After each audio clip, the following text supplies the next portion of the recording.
그러면은 이제 책 따라서 저희도 한번 여행을 가볼까요? 네. 첫 번째 나라는 모로코. 모로코에 대한 설명 부제가 챕터 부제가 뭐였어요? 지구에서 고양이를 가장 사랑하는 곳. 맞는 것 같아. 네. 읽으면서 진짜 나도 느꼈어. 저도. 처음엔 되게 궁금하긴 했는데 어떤 모습이길래 이렇게 부제를 달아놓으셨지 했는데 와 대단하더라고요. 모로코에서부터 이제 고양이가 자릿세 받는 얘기가 나오는데 왜냐면 항구에 방문을 했는데 그 항구에서 낚시를 하는 사람들 옆에 고양이들이 다 옆에 앉아가지고는 그 낚는 것들에 대해서 어떻게든 다 챙겨 먹고 있더라고요. 그 맞아, 많은 맞아. 고양이들이 많은 낚시꾼들 앞에서. 그래서 자릿세 받는 고양이들 얘기가 나왔어요. 작가님이 여기저기 도시들을 돌아다니면서 그곳에서 고양이의 모습 풍경들을 에피소드 형식으로 이렇게 하나씩 풀어주시는데 사실 모로코에서는 고양이가 정말 사랑을 받더라고요. 모든 사람들이 거의 고양이를 사랑한다라는 게 느껴질 만큼. 그래서 어떻게 이게 가능하지라는 궁금증이 들긴 했는데 책에서도 나와 있어요. 이게 어떻게 가능하냐면 모하메드 일화를 알려주시거든요. 작가님이. 모로코는 이슬람 사회 국가고 모하메드가 고양이를 엄청 사랑했다고 해요. 맞아요. 한 일화가 있는데 그 기도를 하는 모하메드 그 옷자락 끝에 고양이가 그 옷자락을 밟고 누워서 잠이 든 거죠. 그렇지. 근데 기도를 끝나고 일어났는데 고양이가 자고 있어요. 그래서 모하메드가 칼을 가져와라 라고 말을 한 거예요. 그래서 칼을 갖다 주면서 설마 고양이를 죽이진 않겠지 했는데 옷자락을 잘라서 그렇지. 자는 고양이가 깨지 않도록 그런 모습을 보여주면서 대묘인이다. 네, 그래서 고양이가 여기서는 종교? 고양이를 사랑하는 게 약간 신앙적인 모습이 느껴지더라고요, 모로코에서는. 그렇죠. 네, 그래서 그게 이해가 됐고 이런 게 있기 때문에 고양이에 대한 사랑은 진짜 신앙의 일부고 이 나라 사람들에게는 많은 사람들이 고양이를 아끼고 돌보고 보살피는구나 이런 생각도 하게 됐습니다. 그래서 그만큼 신앙과 생활에 밀접하니까 모스크도 사람이 그 맞아요. 종교시설도 아무 때나 못 들어가는데 고양이는 언제든지 드나들 수 있다고 하고 반려동물과 같이 입실이 가능한 숙소도 많다고 하는 얘기가 나와요. 네, 여기 나라의 특징인 것 같아요. 맞아. 그리고 굉장히 너무 시각적으로 충격을 줬던 게 셰프샤우엔이라고 하는 도시였는데 네, 맞아요. 여기 정말 예쁘죠. 네. 하늘이 땅으로 내려온 마을 정말 파래가지고 왜냐면 모든 집들이 다 파랗게 칠했다고 하더라고요. 네, 전부 파래요. 그래서 유럽인들에게 한창 뜨고 있는 힐링 플레이스라고 하고요. 스모프 마을, 뭐 동화 속 마을, 파란 마을 이런 별명들이 있는 도시입니다. 비현실적으로 보일 정도로 아름다운 풍경들이 잘 사진에 담겨 있는데 네. 그 파란 배경을 바탕으로 고양이들이 있는 모습이 너무 아름다워가지고 시각적인 만족감은 가장 많이 들었던 챕터라고 생각이 들어요.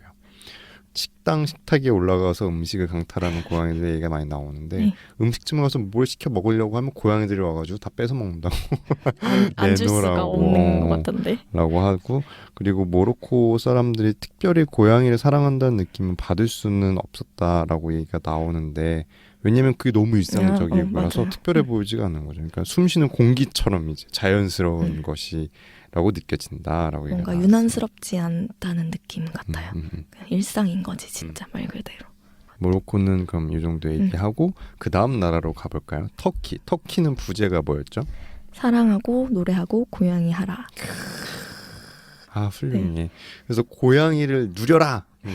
아무도 여기는 타박하는 사람이 없다. 고양이 밥 준다고 고양이 만진다고 하는 사람 없으니까 누릴 수 있는 곳이죠. 유럽에는 두 곳의 고양이 천국이 있다고 하잖아요. 네, 그리스와 터키가 바로 그곳이라고 하고 작가님은 터키를 방문하셨는데요. 여기는 정말 고양이 무리를 만나기 쉬운 곳이기도 한 것 같아요. 네, 그래서 맞아. 근데 고양이들이 여기서도 양아치라는 표현 여기 처음 봤는데 고양이면서 양아치 짓을 하는 음식물을 손에 든 사람만 보면은 그냥 막 쫓아가가지고 냥냥거리면서 거의 강탈 뺏는 거죠. 아니면은 지나가는 길목에 고양이들이 들어 누워가지고 안 비켜주고 방해하고 가는 길 방해하고 양아치. 너무 웃겼어요. 작가님이 이렇게 쓴 거. 그래서 여기선 좀 특이했던 게 뭐가 있었어요? 저는 처음 알았는데요. 그 고양이를 부르는 소리가 좀 다르다고 하더라고요. 뭐 이곳에서는 습습 습습 그렇게 써져 있지. 죄송해요. 이렇게 써져 있어요. 이렇게 네, 이렇게 하나 봐요. 우리 찌찌찌찌 하잖아요. 찌찌찌찌 쭈쭈쭈쭈 이런 느낌인가? 혀를 차는 소리를 네. 좀 내는 건데. 맞아. 여기는 습습 이렇게 다들 이렇게 고양이를 유럽이나 부른다고 해요. 이슬람권에서 네. 그렇게 한다고 하죠. 그것도 재밌었지. 그리고 그것도 캣데디에 대한 얘기가 주로 나오고 캣맘보다는 네.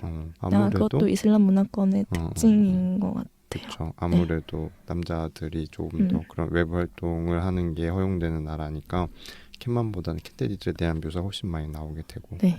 되게 인상적인 에피소드가 터키에서 등장하는데 저는 아기 고양이 셋을 어미가 젖을 먹이고 있다가 관광객들이 와서 아기 고양이 막 사진을 찍는 그런 장면이 있었거든요. 근데 이 어미가 젖을 먹이는 거를 이제 그만하고 풀어주는 거예요. 새끼들을 사진 찍어 너네 약간 이런 느낌인 거지.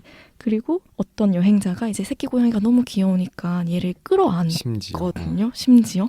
근데 어미 고양이가 가만히 기다려주더라고요.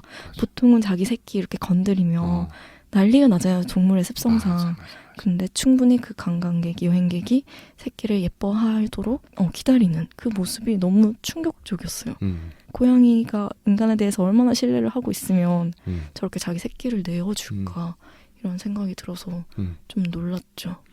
저도 여기까지 책을 읽으면서 충격을 받았던 게 고양이들이 인간에게 보이는 어떤 그런 경계심이라고 하는 게 우리는 기본적으로 받아들이고 알고 있는데 여기 있는 애들은 거의 집고양이가 우리에게 보이는 어떤 신뢰 수준의 그런 관계를 인간에게 그냥 다 그렇게 사람들도 고양이를 해코지하지 않고 맞아요. 고양이들은 그만큼 사람들을 잘 따르고 자기 새끼를 내어줄 정도의 어떤 이런 신뢰 관계라니 말 다 했죠 진짜. 그러니까 스트레스가 안 느껴지는 맞아. 거죠. 왜냐면 우리가 고양이 생각하면 어쨌든 보호적으로 뭔가 계속 인간들은 고양이 너무 괴롭혀. 그러니까 고양이를 좀 이렇게 케어해야 된다는 생각이 들고 의식하니까 그런 상황을 떠올리면 스트레스를 받는데 이 책은 그래서 마음이 편한 것 같아요. 스트레스가 없지. 고양이와 인간의 아름다운 근데 미화시킨 게 절대 아니에요. 그냥 그런 동네인 거죠. 네, 그런 나라가 있다는 게 놀라운 진짜 거죠. 너무 가보고 싶네. 네. 천국인가요? 아니 심지어 무슨 그냥 기념품 가게 바구니 같은데 고양이가 들어가서 자고 있고 물건 팔아야 되는데. 네, 물건 팔아야 되는 그 물건 들어가 있는 그 바구니에 자고 있고 그거를 사진 찍으려고 하면 주인은 고양이 깨니까 찍지 마. 팔 생각이 없는 거야? 네, 이런 식이에요. 그래서 사고 방식 자체가 진짜 우리랑 다르구나라는 생각을 많이 하게 된 것 같아요. 이게 공존이다라는 생각이 들었어요. 네. 그럼 이제 세 번째 나라 대만으로 가려고 하는데 대만에는 세계적으로 유명해졌던 고양이 마을이 거의 처음으로 생긴 데 아닌가요?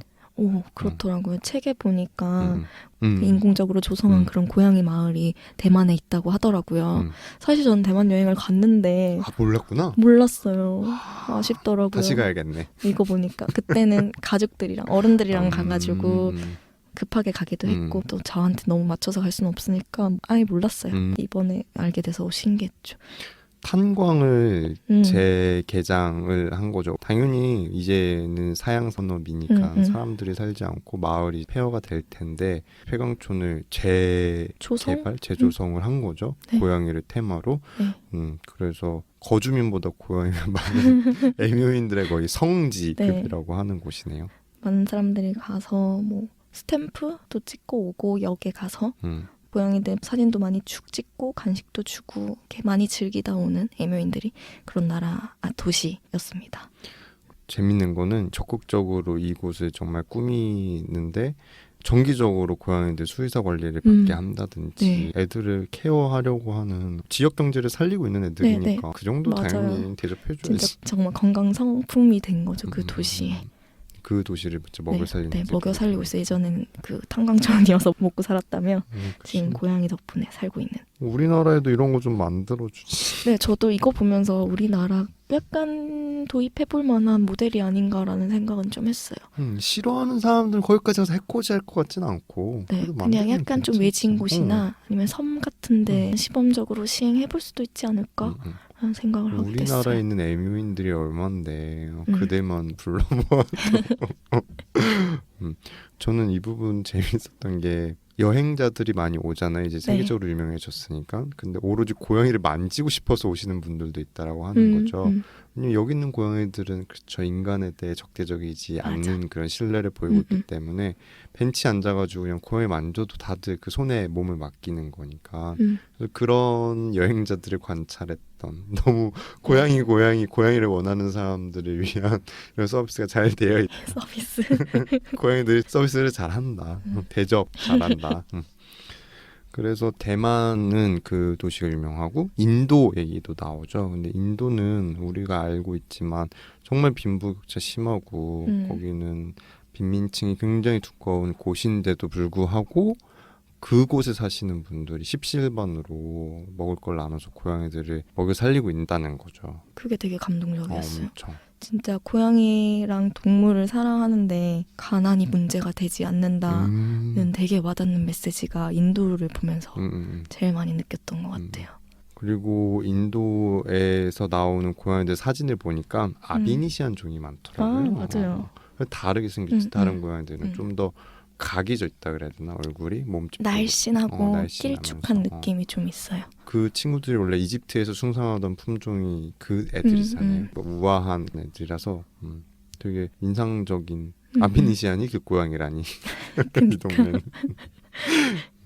그 다음에 이제 마지막 나라가 라오스인데 라오스는 뭐랄까요? 절 고양이라고 해야 되나요? 보살 고양이라고 부르더라고요. 네, 여기도 어쨌든 불교 나라니까 그 절에서 기거하는 고양이들이 많은데 이제 탁발로 스님들이 얻어오는 음식을 고양이들에게 이렇게 나눠주는 거죠. 항상 이렇게 나눠주면서 이제 몸소 자비와 생명사랑을 실천하는 게 이렇게 일상이 된 나라더라고요. 재밌는 게 고양이 밥 주는 스님도 따로 있어가지고 작가님이 캔 따주고 갔더니 다음날 불러가지고 밥 주는 거 보여주면서 안 줘도 된다고 그런 뉘앙스로 챙겨주셔요. 스님들이. 같이 책을 읽으면서 여러 나라의 고양이와 어떻게 공존을 잘 하고 있는지를 훑어보게 되었고 그래서 여행 가고 싶은 마음이 굉장히 무럭무럭 들게 하는 그런 얘기였어요.